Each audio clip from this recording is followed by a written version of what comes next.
حیدرآباد میں ایک اور لفٹ حادثہ پیش آیا۔ لفٹ حادثے میں 3 افراد زخمی ہو گئے۔ ریاست تلنگانہ کے دارالحکومت شہر حیدرآباد میں ایک اور لفٹ حادثہ پیش آیا۔ آصف نگر کی ایک اپارٹمنٹ میں ایک لفٹ اچانک 5ویں منزل سے پہلی منزل پر گر پڑی۔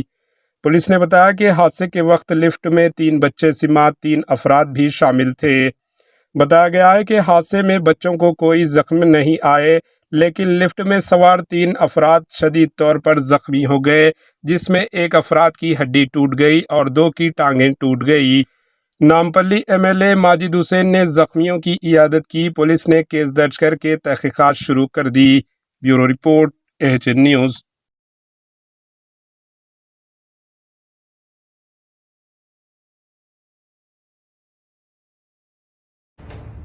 AHN نیوز کے YouTube چینل کو سبسکرائب کریں اور بیل آئیکن کو دبانا نہ بھولیں تاکہ آپ کو ہر نئی آنے والی ویڈیو کا نوٹیفیکیشن بر وقت مل سکے۔